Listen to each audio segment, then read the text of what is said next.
Bueno, vamos con esta segunda parte de la nueva filosofía de la ciencia. En esta ocasión tengo a Sofía también conmigo por aquí. Saluda, Sofía, cuando quieras, estamos grabando ya. Hola a todos, aquí Sofía, la voz en segundo plano, lista para acompañaros en este viaje filosófico. Hoy vamos a desentrañar un poco más esa nueva filosofía de la ciencia. Vamos allá, que esto se pone interesante. Pues sí, la verdad estamos en esta segunda parte donde vamos a ahondar un poquito más. En la primera parte se llamaba Críticas al modelo clásico de cientificidad y en esta pues vamos a centrarnos más en la verificación y en la falsación. Bueno, esto es Teoría del Conocimiento 2, primer año del grado de Filosofía. Y de lo que nos habla esta parte es en concreto de la evolución de la filosofía de la ciencia en el siglo XX. Y nos dice, bueno, que estuvo marcada por el paso de una visión más positivista y acumulativa, donde el empirismo era lo único, la verificación era lo único importante para el conocimiento, a pasar a una concepción más crítica y dinámica, en la que influyeron pensadores como Popper, como Kuhn o Feyerabend. Y por supuesto, como no, del que también hablaremos, Imre Lakatos. En este contexto, la epistemología pasó de centrarse en la estructura lógica de la ciencia, o sea, pasa de la estructura lógica de la ciencia a preocuparse por su desarrollo histórico y metodológico. Exacto. Y aquí es donde entran en juego esos cracks como Popper y compañía. Mientras que los positivistas pensaban que la ciencia avanzaba acumulando verdades verificadas, Popper vino a decir, no, lo importante no es verificar, sino poder falsar, es decir, encontrar pruebas que podrían desmentir una teoría. Esto hizo que la ciencia se volviera un poco más humilde y se enfocara en la posibilidad de refutación como criterio de demarcación entre lo científico y lo que no lo es. Luego Kuhn añadió que la ciencia no avanza linealmente, sino a saltos, con esos famosos cambios de paradigma que transforman por completo la forma en que entendemos el mundo.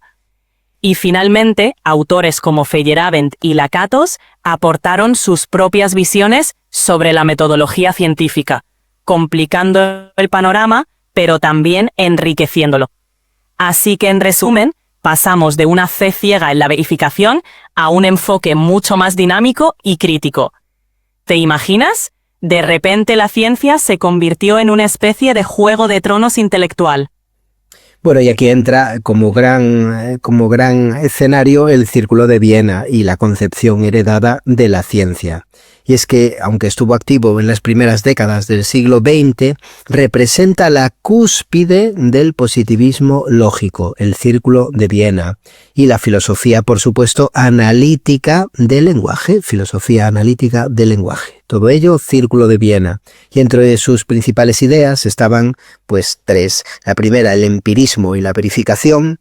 La segunda, esa forma de entender como la ciencia como algo que se acumula. Y la tercera, el uso del lenguaje científico.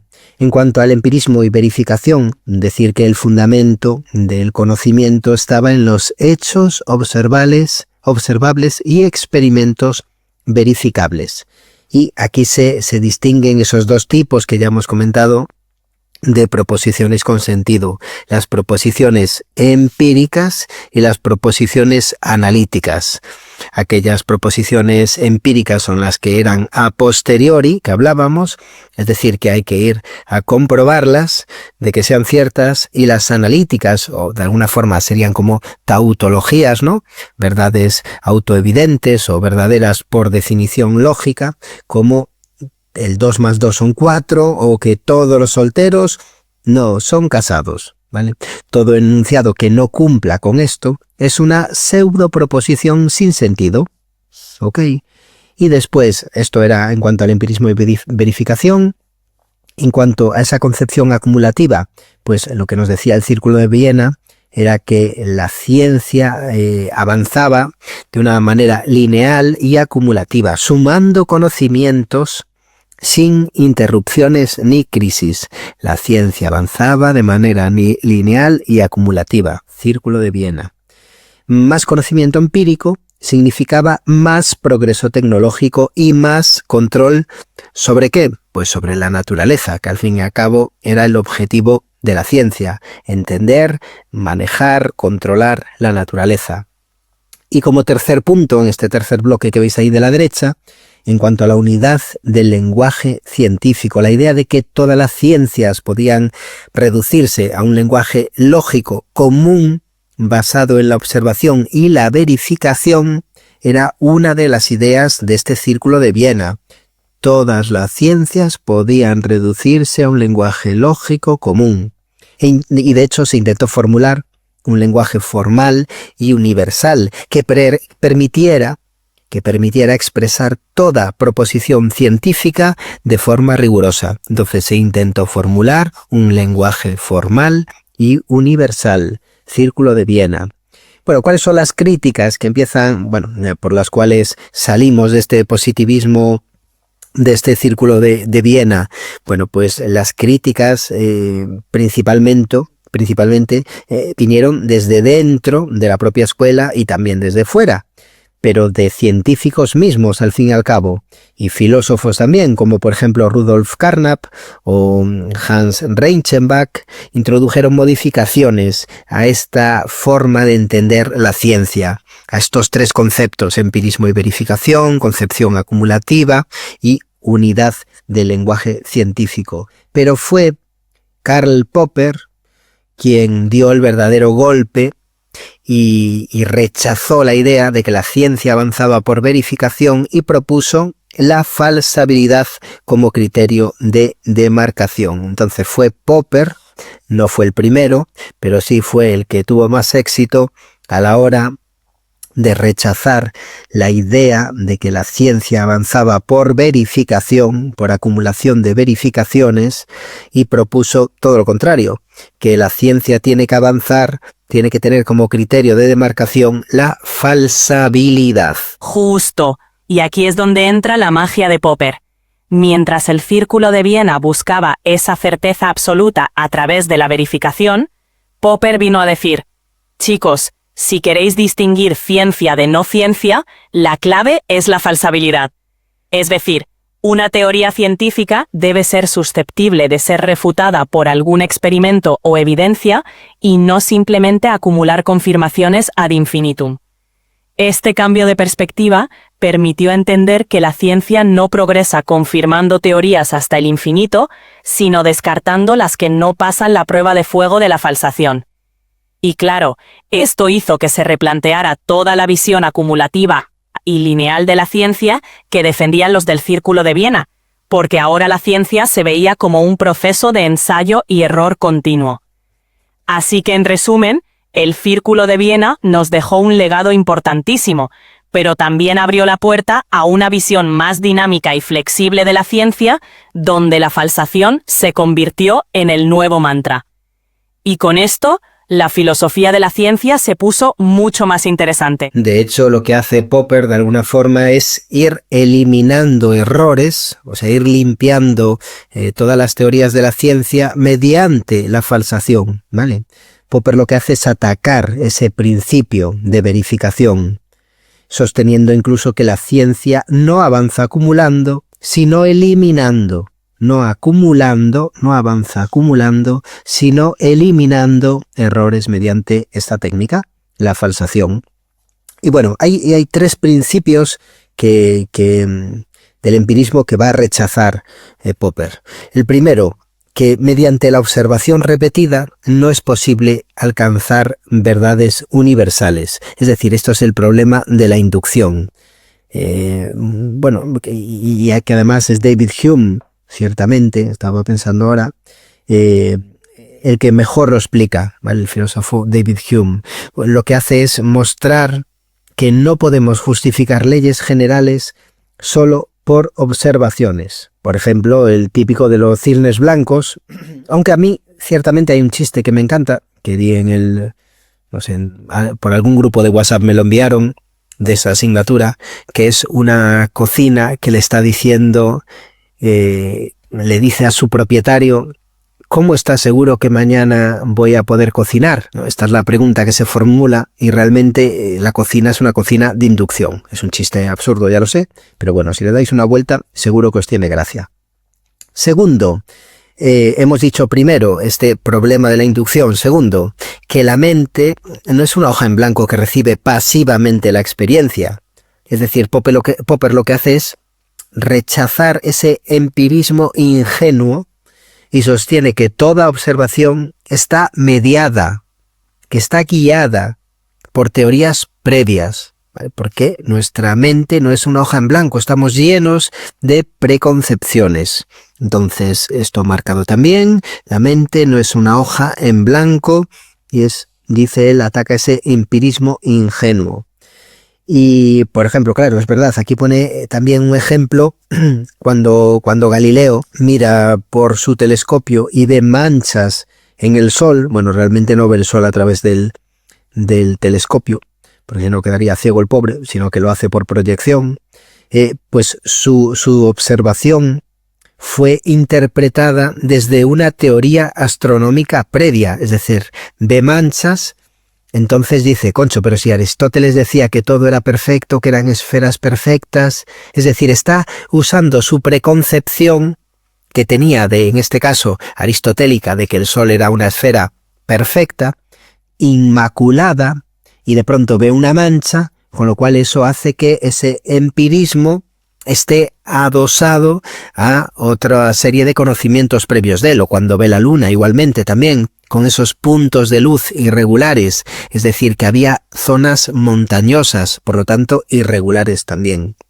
Bueno, y por último, el principio de verificación no nos va a servir como criterio de demarcación, es decir, no podemos verificar completamente ninguna teoría, pero sí podemos falsarla. El principio de verificación no sirve como criterio de demarcación, es decir, para saber si algo es ciencia o no. Entonces, 3 conceptos. Primero, no es posible alcanzar verdades universales mediante la inducción. Segundo, el problema de la observación teórica, de que nuestra mente está mediada.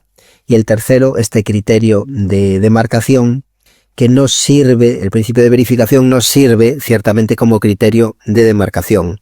Por ejemplo, aquí, por poner un ejemplo típico también, la teoría de la relatividad de Einstein hizo predicciones precisas sobre la curvatura de la luz en un eclipse.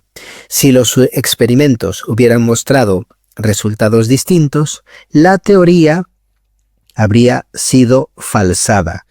Pero ciertamente no fue así. Bueno, pues para continuar con Popper y ya liquidarlo, aquí Popper, para distinguir entre lo que es ciencia y pseudociencia, él lo que hace es proponer una teoría que es que si una teoría es falsable, es decir, si admite pruebas que la podrían refutar, para él eso sí es una teoría válida, ¿vale? Si es falsable, sí es válida.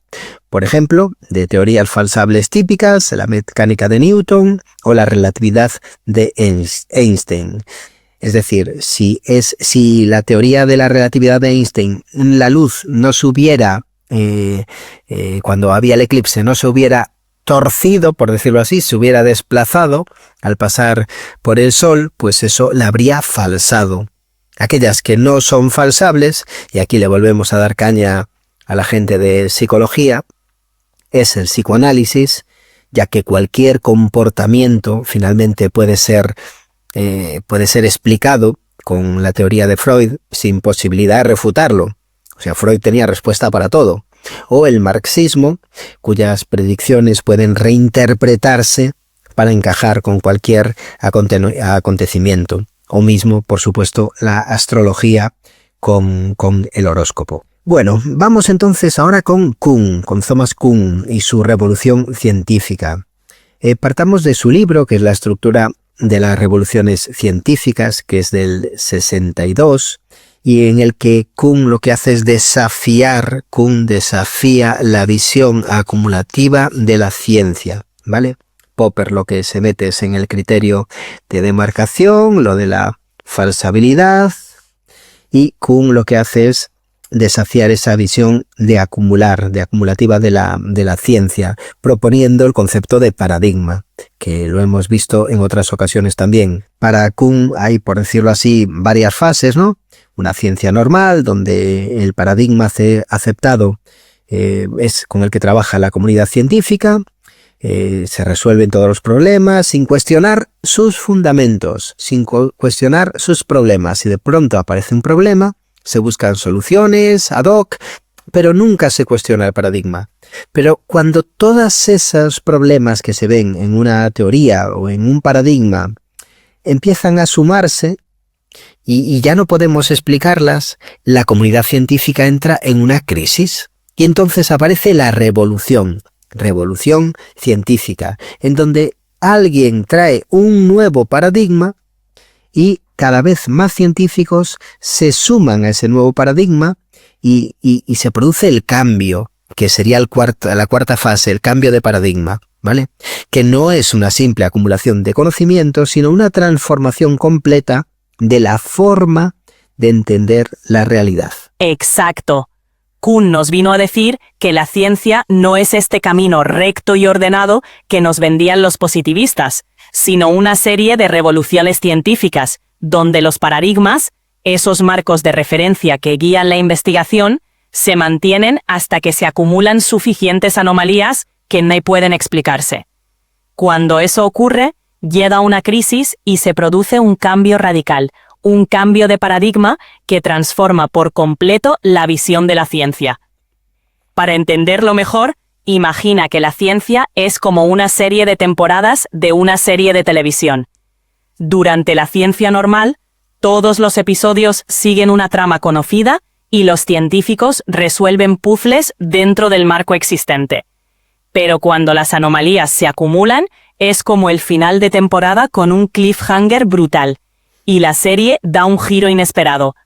De repente aparece un nuevo paradigma que redefine las reglas del juego. Y así Kuhn nos muestra que la historia de la ciencia está llena de estas revoluciones, donde lo que antes era incuestionable pasa a ser obsoleto y se abre un nuevo horizonte de conocimiento.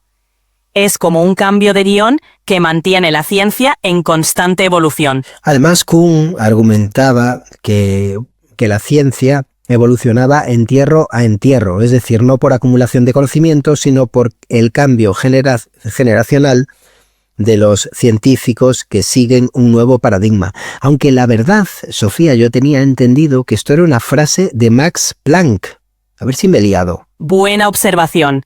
En realidad, esa famosa frase sobre que la ciencia avanza funeral a funeral se le atribuye a Max Planck, quien señaló que las nuevas ideas no se imponen convenciendo a los viejos científicos, sino porque las viejas generaciones van desapareciendo y las nuevas, educadas en el nuevo paradigma, las reemplazan.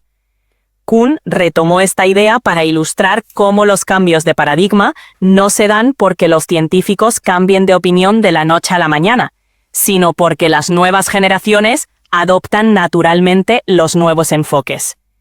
Así que no te has liado en absoluto. Simplemente has hecho una conexión perfecta entre Planck y Kuhn. Y así es como la filosofía de la ciencia nos muestra que hasta las ideas más revolucionarias tienen raíces en pensamientos anteriores. Bueno, nos liamos ahora con Feyerabend y su anarquismo epistemológico. Este autor llevó la crítica al extremo, ya que lo que hacía era sostener que no existía un método científico único. Es decir, la ciencia no sigue reglas fijas, sino que progresa de forma caótica y desordenada. Critica incluso la idea de que la ciencia tenga un estatus privilegiado. Paul Feyerabend, frente a otros tipos de conocimiento. Y su lema principal, el todo vale, afirmando que muchas teorías han triunfado porque los científicos han ignorado las reglas tradicionales. Muchos científicos han ignorado las reglas tradicionales y por eso las teorías han triunfado. Totalmente. Feyerabend fue como el rockstar rebelde de la epistemología. Con su todo vale, quería mostrar que la ciencia no sigue un camino ordenado y metódico, sino que avanza muchas veces rompiendo las reglas establecidas. Para él, no existía una metodología universalmente válida y las innovaciones científicas surgían a menudo de romper con las normas y de enfoques que parecían caóticos o poco ortodoxos. Lo interesante de Feyerabend es que también desafió la idea de que la ciencia es la única forma legítima de conocimiento, argumentando que otras formas de saber, como las tradiciones o las creencias populares, también tienen valor. En este sentido, su postura es un recordatorio de que la ciencia no debe volverse dogmática y que la diversidad de métodos y enfoques puede ser enriquecedora. Así que con Feyerabend, la filosofía de la ciencia se convierte en un campo de batalla donde la anarquía y la creatividad tienen tanto peso como la racionalidad y el método. Un auténtico soplo de aire fresco para los inconformistas. Bueno, la anarquía y también pensemos en la manipulación política. De hecho, el ejemplo de Galileo, cuando lo que hace, cuando intenta desafiar obviamente la metodología científica de su tiempo, lo que hace es utilizar la retórica y la manipulación política para ser capaz de imponer su teoría heliocéntrica. Si no, pensemos en esa famosa carta a Cristina de Lorena, que era una noble y de alguna forma era su protectora. Exacto. Galileo fue un maestro en navegar las aguas turbulentas de la política y la retórica de su tiempo. No solo se dedicó a observar los cielos y a desafiar el paradigma geocéntrico, sino que también supo moverse en los círculos de poder, utilizando su ingenio y sus conexiones para ganar aliados y protegerse de sus detractores. La famosa carta a Cristina de Lorena es un ejemplo claro de cómo Galileo no solo presentaba sus argumentos científicos, sino que también los envolvía en un discurso persuasivo que apelaba a la autoridad y a la protección de sus mecenas. Sabía que para que sus ideas triunfaran, necesitaba tanto el respaldo de la élite como la aceptación de la comunidad intelectual. Así Feyerabend nos recuerda que la ciencia no se desarrolla en un vacío, sino en un contexto social y político donde la retórica y la estrategia juegan un papel crucial. Vamos, que ser un buen científico también implica ser un poco un maestro de las relaciones públicas. Bueno, pues hemos hablado del Círculo de Viena, hemos hablado de cómo Karl Popper lo niega, esa acumulación de verdades verificadas, sino eliminando errores mediante la falsación. Hemos hablado también de su criterio de demarcación, ¿vale? Cómo distinguir entre ciencia y pseudociencia, que de nuevo es esa teoría de la falsación. Hemos hablado de Thomas Kuhn y su revolución científica, desafiando más bien esa visión acumulativa de la ciencia y hablándonos de un paradigma. Thomas Kuhn nos habla de un paradigma. Feyerabend nos habla ahora mismo del todo vale como palabra importante, es decir, que no hay un método científico único, que la ciencia avanza de forma caótica y desordenada.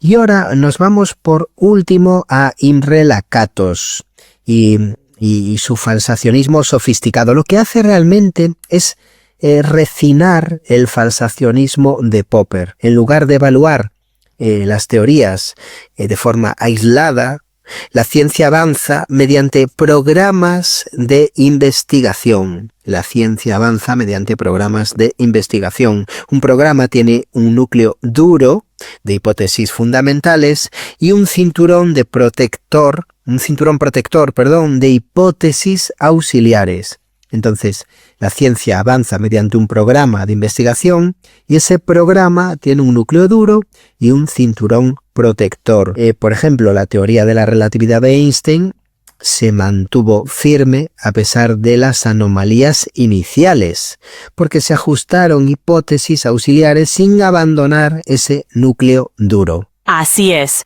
Lakatos vino a darle una vuelta de tuerca al falsacionismo de Popper al introducir el concepto de programas de investigación.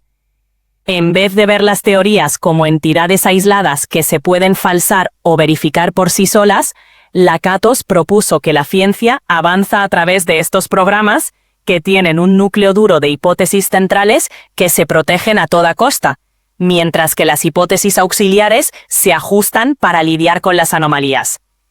De esta manera, un programa de investigación puede ser progresivo si las modificaciones que se hacen al cinturón protector generan nuevos descubrimientos y predicciones. Por otro lado, si un programa se estanca y solo añade hipótesis ad hoc para salvarse de la falsación sin aportar nada nuevo, se considera degenerativo. En resumen, Lakatos nos ofrece una visión más matizada de cómo progresa la ciencia, reconociendo que no es un simple juego de falsar o verificar teorías individuales, sino un proceso complejo de ajuste y evolución de marcos teóricos más amplios. Una especie de estrategia de largo plazo para mantener la coherencia y el progreso en la investigación científica. Bueno, y por último os dejo aquí este cuadro resumen que nos habla de estas 5 corrientes, por decirlo así, que acabamos de hablar, de ese positivismo lógico, de ese Popper y su falsacionismo, de Kuhn y sus paradigmas, de Feyerabend y su anarquismo, y de Lakatos con esta ciencia más estructurada de lo que Kuhn sugería, pero menos rígida a la vez que Popper. Bueno, este cambio de perspectiva, la verdad es que ha dado lugar a una visión mucho más dinámica, más plural de la ciencia, donde no hay una única forma de hacer ciencia, donde no hay un único método que sea del todo infalible, sino múltiples formas de investigar que están siempre en constante evolución. Pues nada, muchas gracias, Sofía, nos vemos en otra. Un placer como siempre. Hemos recorrido un buen camino por la evolución de la filosofía de la ciencia y seguro que seguiremos desentrañando más misterios en el futuro. Hasta la próxima y a seguir filosofando con alegría y buen humor. Nos vemos. Chao, chao.